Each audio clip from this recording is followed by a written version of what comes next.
Hello friends, welcome to my channel. आजकल गर्मी पड़ रही है बहुत, तो ये सारे फ्रेजेस वर्ड्स गर्मी से ही रिलेटेड हैं। So the first is boiling hot. Boiling hot का मतलब है बहुत तेज़ गर्मी, मतलब ऐसे लगता है जैसे कि उबल रहे हैं। After the temperature crosses 45 degree the weather becomes boiling hot. मतलब जब टेम्परेचर 45 डिग्री को क्रॉस कर जाता है तो मौसम बिल्कुल ऐसे उबलता जैसा फील करते हैं हम, ऐसा हो जाता है। स्वेल्टरिंग होता है उमस भरा। इट वॉज स्वेल्टरिंग आउटसाइड, बाहर जो है वो उमस भरा था।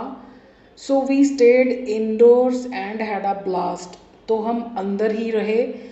एंड हैड अ ब्लास्ट मतलब बहुत मज़ा किया, अच्छा टाइम बिताया।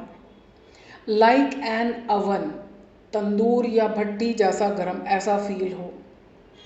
Park the car under the shade, मतलब गाड़ी को छाया में पार्क कर दो।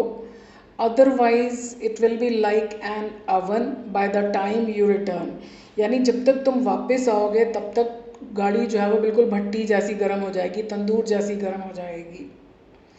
Next is heat wave. इसमें दो वर्ड्स यूज़ किए हैं, दोनों का मतलब होता है लू।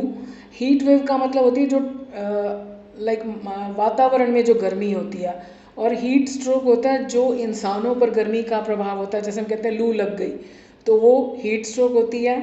और ये जो टेम्परेचर में गर्मी के कारण माहौल गर्म हो जाता है। Exposure to heat waves increase the risk of heat strokes, यानी अगर हम हीट वेव्स में एक्सपोज मतलब रहें, बाहर रहें, तो उससे जो है लू लगने के चांसेस बढ़ जाते हैं। मगी या ह्यूमिड, दोनों का मतलब है उमस, उमस या चिपचिप से भरा, ये भी गर्मी के लिए यूज़ होता है। On a very hot day, एक बहुत गर्म दिन को।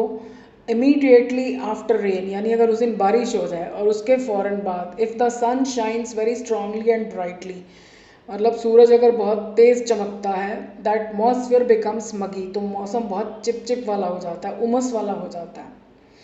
स्टाइफलिंग होता है दम घोंटू, ये एटमॉस्फेयर के लिए भी यूज़ होता है जहाँ पर हमें लगता है कि हमारा दम घुट रहा है, यानी जहाँ पर हम खुलकर अपनी फीलिंग्स को एक्सप्रेस नहीं कर पाते। लेकिन हम यहाँ पर अभी फ़िलहाल तो गर्मी की बात कर रहे हैं, तो दम घोंटू गर्मी होती है जिसमें कि मतलब ऐसा लगे कि दम घुट रहा है। In that fully packed hall, उस ठसाठस भरे हुए हॉल में।